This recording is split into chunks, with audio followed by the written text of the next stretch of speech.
Hello everybody, this is Con testing the all-new 3rd generation Perodua Myvi. What you just witnessed just now was the forward collision warning system of this new Myvi. Okay, that is part of its whole active safety, or was it advanced safety assist features. Now you see autonomous emergency braking system, which for the purposes of this video I'll just shorten to auto braking. Okay, auto braking is not something that that is commonplace even as recently as 4 or 5 years ago.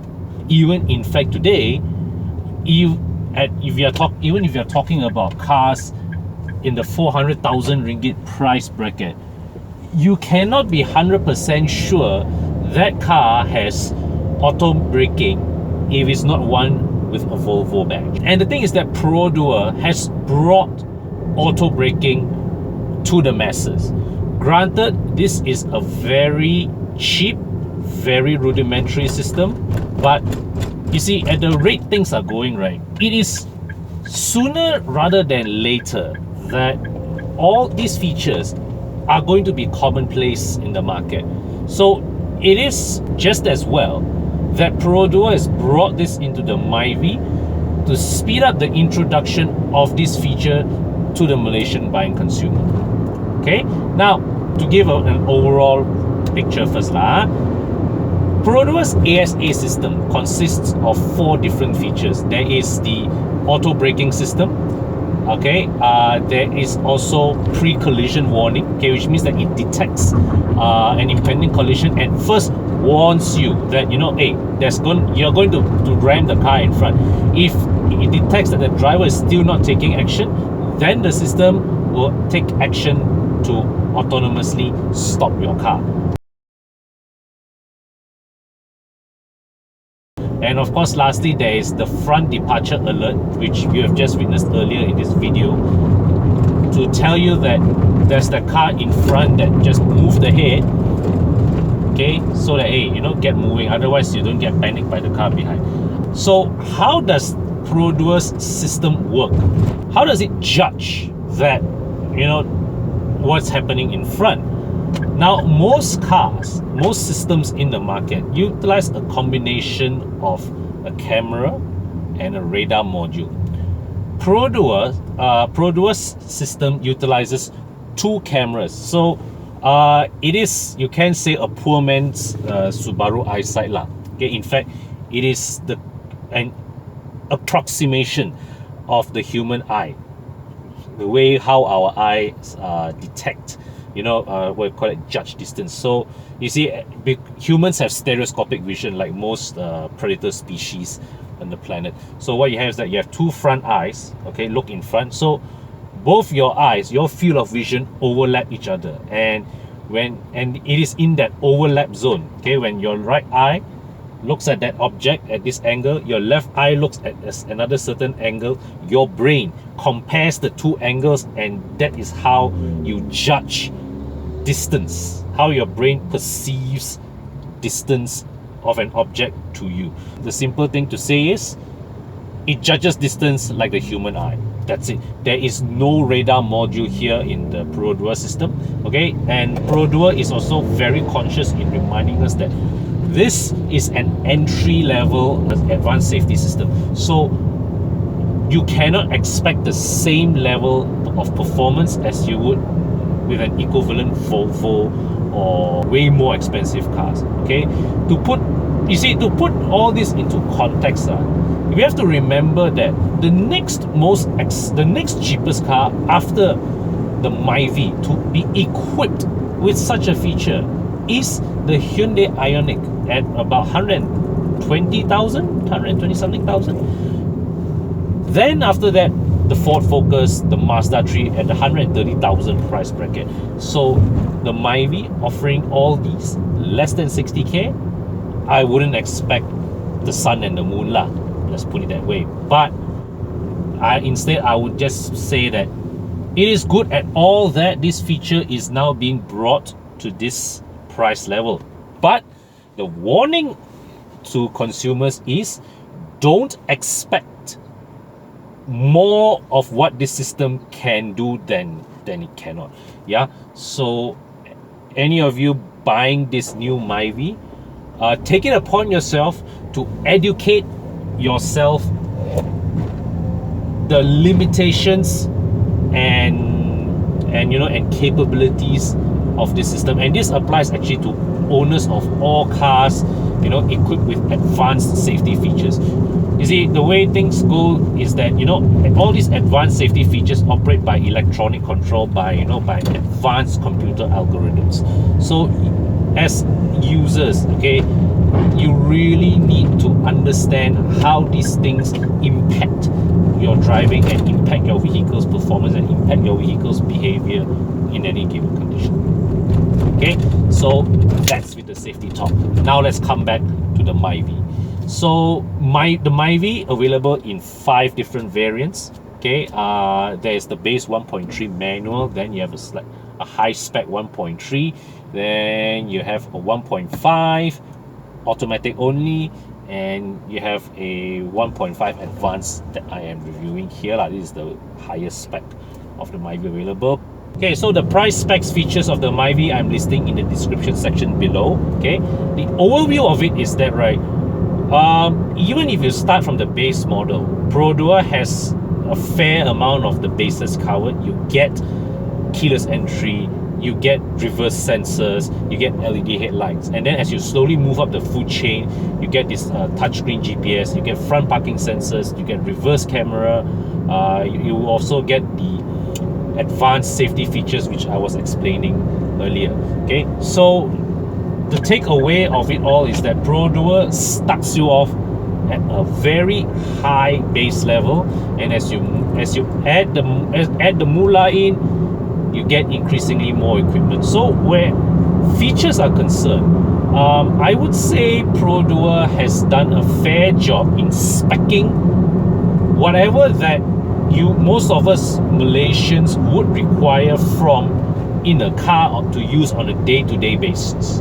So without further ado, we adjourn outside for a walk around. Okay, so this 3rd generation Myvi, it continues to utilize the predecessor's platform, but the styling template has been given a massive overhaul. You no longer get that boxy shape that was more MPV like in its proportions. Okay, this new one is longer front to back, wider, shorter in height. Okay, so it is more conventional hatchback this time around, a bit more sporty. Okay, so probably more appealing to the younger crowd. Okay, but still at less than 4 meters in length, this is still a compact car. Okay, of course Perodua sells the Myvi always as a car that is small on the outside, yet big and spacious on the inside. Okay, so we come to the front. Okay, you can see the front styling direction has also been given a massive revamp. I'll have to say the headlight, the shape quite reminds me of the Saga FLX. As widely publicized, LED headlamps are standard in all variants, but also do note that other sources or other illuminations, okay, such as the signal lights, fog lights, position lights, high beam, still run on conventional bulbs. Okay, yeah. So features. Okay, so you can see front parking sensors. These are available in all but the base 1.3 liter model. Okay, the front skirts, and also the skirts that run along the side, that is available in both the 1.5 liter H and this 1.5 liter advanced model. Okay, coming along the side, these 15-inch alloy wheels, similar in design to what you see in the Mazda 2. These are exclusive to the 1.5 liter models. 1.3 liter versions get a 14-inch wheel design. So as you can see here, these two cameras are for Perodua's advanced safety assist system that we discussed earlier in this video. So by putting two cameras here, it mimics that of your human eyesight. Okay, left, right. So yeah, so both cameras will focus on a particular object, and based on the angle between the object and the camera and the two cameras, that is how the computer will judge the distance between the car and the object. Keyless entry, standard for all variants, although I have not seen this type of keyhole used since the 80s, to be honest with you. Okay, and you see here at the back, drum brakes are standard. And coming to the back, now the rear design has also been given a complete revamp. Okay, most notably the D-pillar vertical tail lights have been ditched. Now we get a more conventional horizontal design that spills into the tailgate. Okay, reverse light, signal light, and the tail light. Reverse camera only for the 1.5 litre advanced model, but reverse sensors are standard for all variants. And then for a bit of a styling flair, you get these diffuser elements and these fake vents and all that lah, to give the car a bit more of a sporty look. It's not so obvious indeed with this grey color shade, but with the lighter colors, this would be more. The contrast between this and the paint will be a bit more obvious. Okay, yeah. So overall, this is the exterior look of the new Myvi. Definitely more attractive looking than the predecessor. Okay, perhaps not as distinctive, yet at the same time you could say this is a more sporty looking. I think it's safe to say this is a more appealing shape to younger buyers, right? Would you agree? Drop a line in the comment section. Okay, so let's explore inside. Let's look inside the boot.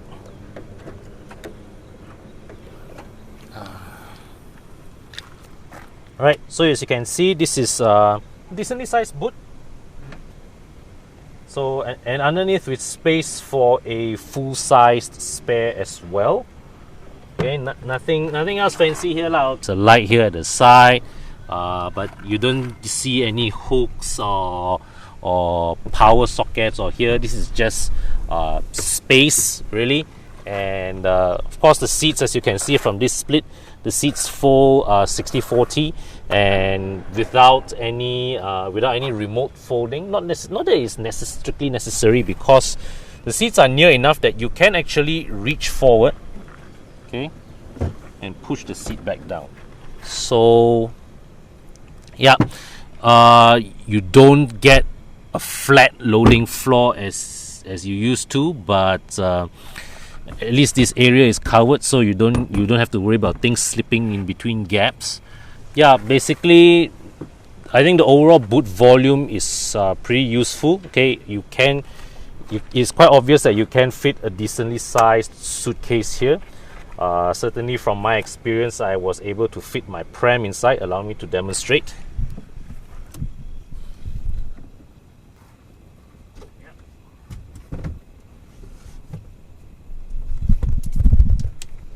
So yep, got my pram in just about right, enough space. Maybe can take a few more light items. Yeah, not quite enough for family use, but definitely good enough for bachelors, for single people, for young couples, or even for your weekly grocery trip. Right, let's step inside. Okay, so you raise this. Well, that's slotted in nicely. Okay, now as you can see, I've got my ISOFIX seat installed, and from the looks of this, okay, you can see based on how everything is spaced, right, this is very, very spacious. Okay, now I can sit inside. Okay, first let me illustrate to you the amount of space. I'm 170 cm, 5 feet 7. The front seat is adjusted based on my sitting position. And from here, okay, I've got this much of legroom ahead of me. I am not pinched for headroom either. I've got about this much available. The seat back is angled up, so there is some thigh support, but it doesn't go all the way to the back of my knee. It's an acceptable compromise for short to mid distance trip, but over a long distance that may tire a little. But still, with this kind of room available, I don't think many passengers seated at the back here will be giving you much complaints. Okay, now coming back to the child seat. Now you see, as you can see here, there is really a lot of space here at the back. Okay, this Recaro 01 child seat here is not the smallest child seat around. Okay, definitely I've worked out that this cannot fit inside a CX3, but here in the Myvi it fits well. Plenty of space here at the floor. Okay, I've tested D segment cars that offer less space here, so this car definitely very spacious. Yeah, so the ISOFIX mounts, okay, see the ISOFIX mounts, right, are just right at just here.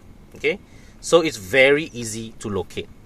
You don't have to go very deep inside to locate the seat, the ISOFIX mounts. But the trade-off is that, right, because the ISOFIX mount is just here at the edge, outside at the edge of the seat, right, the seat now, right, becomes mounted quite far out. So you see that usually in many a car, right, this part of the seat will be quite near the seat back, but now here there is this much of gap. So in some aspects you could say that, right, by putting the ISOFIX mount this far out, it is a trade-off. It is a trade-off between making the ISOFIX mount easy to find versus wasting all this space. Yeah, so I can't say if there's any right or wrong in this, but that is the reality lah. So far, the best compromise I see are still the ones in the used by the European makes, where they actually have a plastic bracket.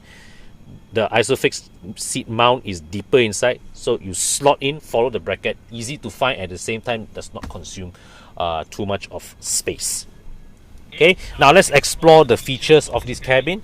So let's look at the door card. Okay, just a cup holder here, speaker, nothing much lah. Okay, this seat pocket on either side, that's good. And you get these useful hooks to hook your grocery bags, your char kway teow, your nasi lemak, whatnot. So of course we also all know this anti-snatch hook for lady drivers to hook your handbags in the middle. Here's a question. I myself do not have experience with living with handbags, neither do I have experience living with this.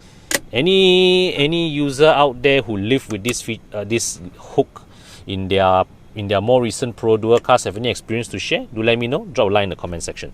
This is a very interestingly placed USB socket, rated 5 volts 2 amps. You can plug a USB cable here to charge your whatever mobile device, and there's a little pocket here which you can slot your phone in. Pretty decent. I am most impressed with the spaciousness of the rear cabin. Nothing much in the way of features. Storage compartments quite so. So you get these two these cup holders with an ashtray.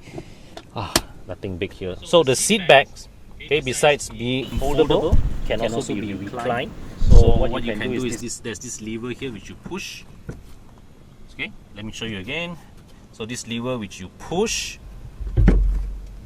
to free up the seat, which you can adjust to recline angles or throw it down completely.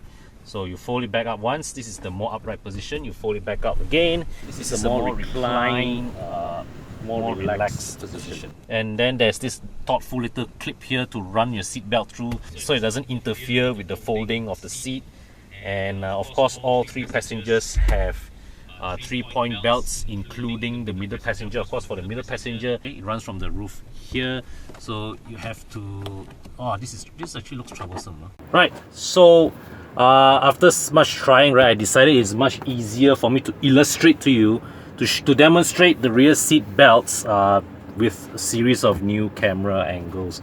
Okay, and also with my child seat taken out lah. Okay, so the middle seat belt, it is mounted on the roof. Okay, and so the belt comes out from the D pillar, okay, and onto this pivoting, onto this pivot, and this anchor, this one's supposed to go down to anchor at the base of the seat, okay, is hooked here as well. Now, so in a tree, this is supposed to be a 3-point belt. Okay, so there's this clip that holds the two belts in place, two parts of the belt in place, and you see from here, it's supposed to fix itself inside, clip itself here securely when not in use. Okay, so when you want to use this, first you have to take this out. Okay, then you remove this. Then this one, okay, this is a clip. Okay, this plastic thing is a clip. So you unclip this. and then you pull this down. Now this is where I need to activate the other camera. Pull up. So I pull this down and I buckle this down here. Alright. So then this is like your normal 3-point belt. So it comes down here. This one, okay, this buckle, which is buckled into this one, right? Yeah. So I pull this and put this. So yeah, 3-point buckle and take out. So how then do I stow this back away? So you see this little slot here. What you do is you're supposed to take the safety belt, press this in. This will free the lower buckle. Put this back, and now I have to put the Osmo down. So what you do is, so this clip, right? Clip this back into here.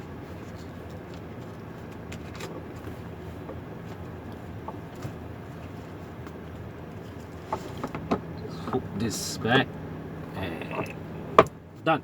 So that seemed a little complicated, having, you know, with me having to manage this at the same time and explaining and all that. So I shall try that, repeat that process again, but of course without having the need to explain anymore. So I just do the action.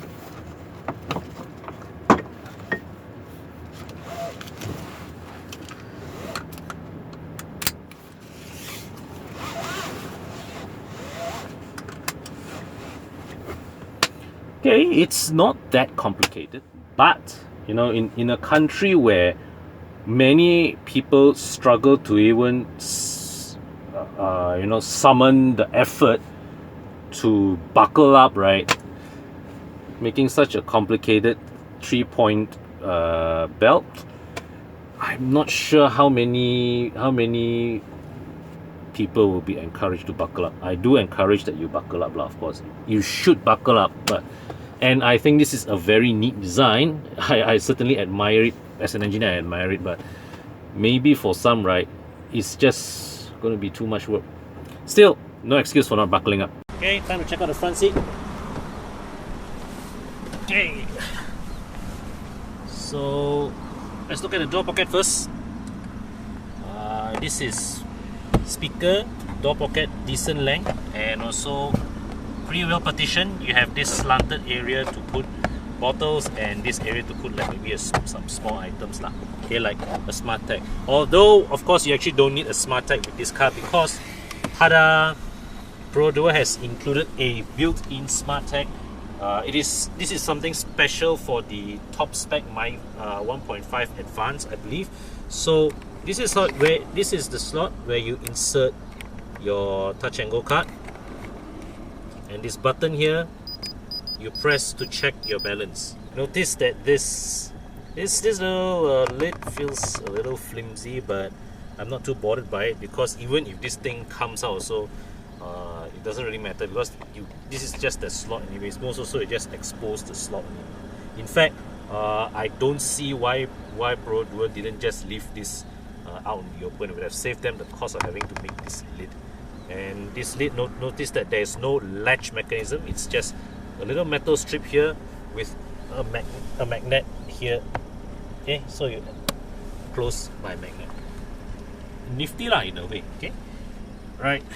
So as you can see, this button here at the side panel engages and disengages the disengages the advanced safety assist features.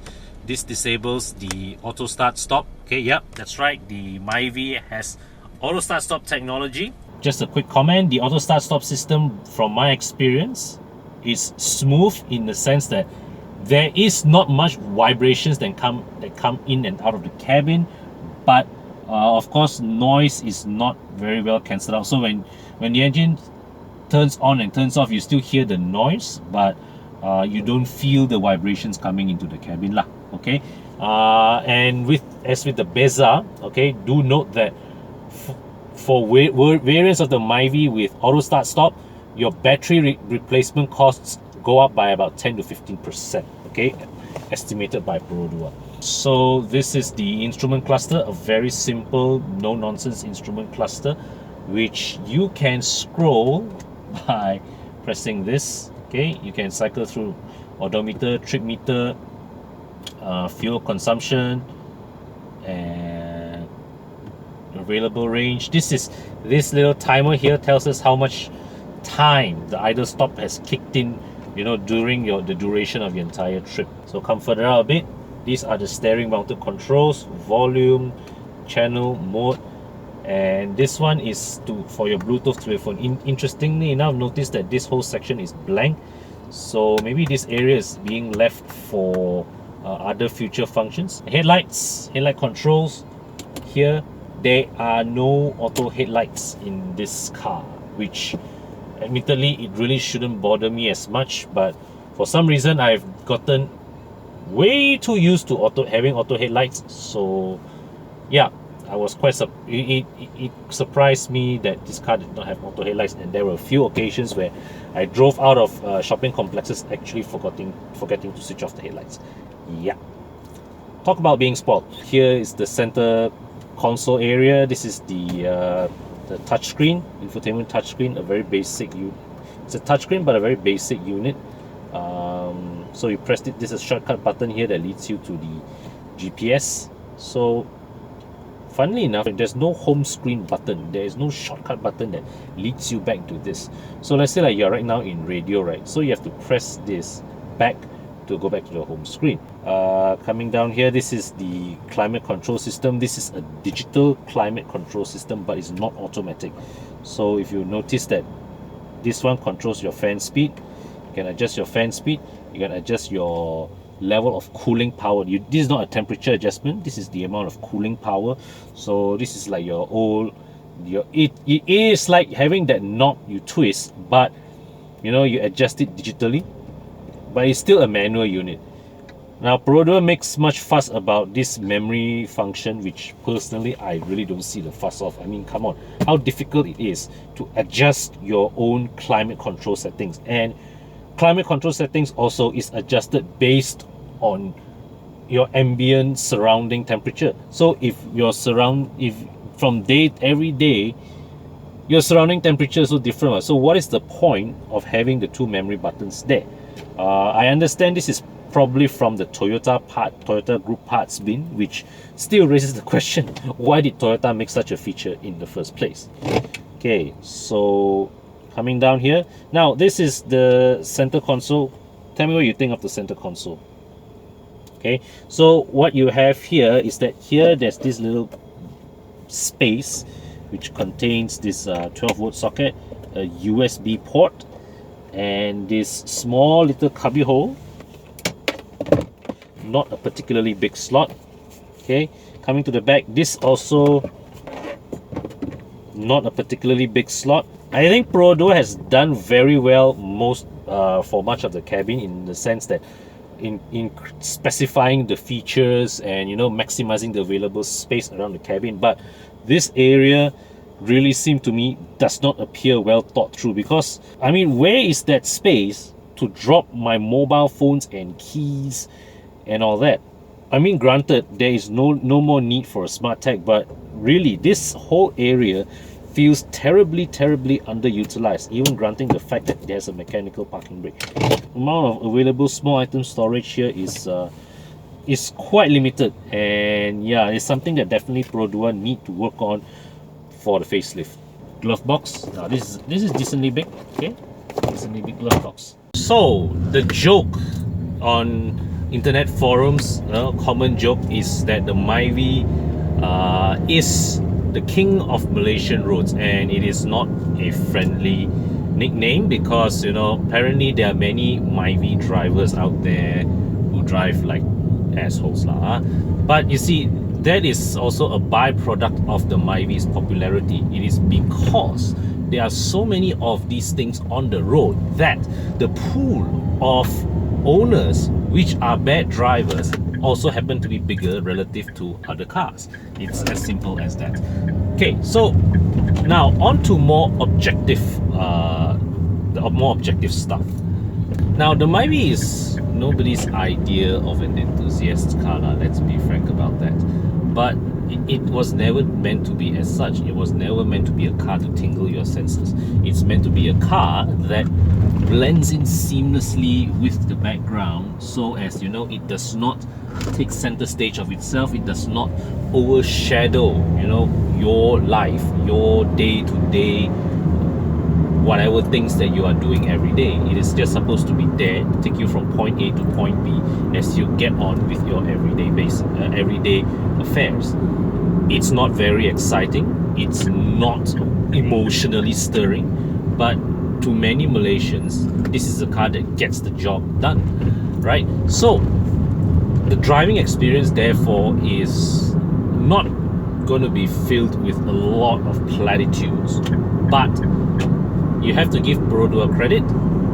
It drives okay. I mean, it drives. The best I can say is that this is a car that drives inoffensively. I don't feel excited by it, yet neither at the same time I don't feel lumbered by the experience. Okay, the steering is it feels sensibly weighted. Does not require an excessive amount of effort. Okay, the transmission, the 4-speed automatic transmission, many people would say 4-speed autos are dated, but you see, at this segment, right, buyers are cost conscious, not just in purchasing costs, but also in maintenance. So staying at a 4-speed automatic transmission is sensible, in the sense that you are helping your future buyers to hedge against excessive maintenance costs, because this transmission that we have here is a proven and extremely robust unit. It has been in use since the first generation of the Myvi, and we don't hear many instances of Myvi transmission failures, do we? So, and it is a transmission that is smooth. It is not the most intuitive, okay, but like the rest of the car, it gets the job done without any fuss. But naturally, of course, compared to modern multi-speed transmission, this is definitely a step down. But as I say again, that is not a problem at all at this price segment, because what you want at this price segment are cost-effective solutions, and this 4-speed automatic here, it has its compromises, but it is a cost-effective option. Powertrain, like the rest of the car, also nothing spectacular, enough to use. Okay, gives you just about enough zip to pull the car around without feeling underpowered. But if you are to want to drive it enthusiastically, it is also not very rewarding, right? Because when you step on it, when you floor it, when you give it the beats, you get that, and you don't get that feeling that the engine is struggling, but you also don't get the feeling that it is enjoying it either. The engine sound is just a flat, so it gets the job done without deriving too much joy out of it. The chassis, pretty good. Not as fluid, you know, in its transition of body movements as per the Iris, for example, but it handles decently enough. I mean, it is there weren't any occasions in which I was left nervous. I was made to feel in any way nervous or you know, or scared to the death by it. It is a very competently tuned chassis, not a sparkling one, but one that definitely you are not likely to feel nervous driving at high speeds along the North-South Highway. Now, due to my work scheduling at that time, I was unable to attend the pre-launch preview of this car, which would have given me a chance to speak to Perodua engineers. But from my experience talking to them in previous models, I believe Perodua would have given extra attention on the highway stability of the Myvi. So it compared to the whatever Japanese equivalent from Toyota or Daihatsu that you would find in Japan, this definitely would have been given better high-speed stability and a firmer ride than the Japanese equivalent. Okay, because Malaysians, despite our enforcement of speed limit, we are not known to be very obedient with the speed limits. So this Myvi is engineered to take high speed driving. I wouldn't recommend on a sustained burst, but it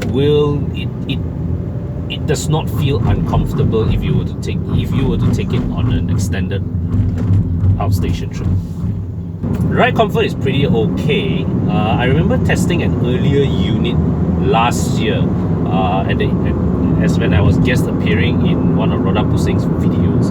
I remember that car, right, had a bit of a stiff, bouncy quality to its ride. This one does not. This test unit that we are having here feels slightly better resolved. It is more composed as when in responding to disturbances on the ground. So it does not bounce about so much when you take it over a bump. Yeah, so definitely it is. I would suspect that maybe from the first batch to this one, there might have been a slight running change to the suspension setup. Okay, or maybe this car is better prepped. I don't know. To sum up in a nutshell, this is not a very exciting car to drive. I mean, I can list down all the virtues of this car, but I fail to summon out any emotion with it to go with it.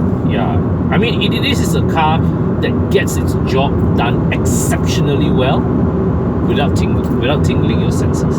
And that is not a criticism, because that is what many car buyers actually look for. Because not everybody out there are car enthusiasts. Some people, they just want the car to get from point A to point B whilst offering a few decent amenities along the way.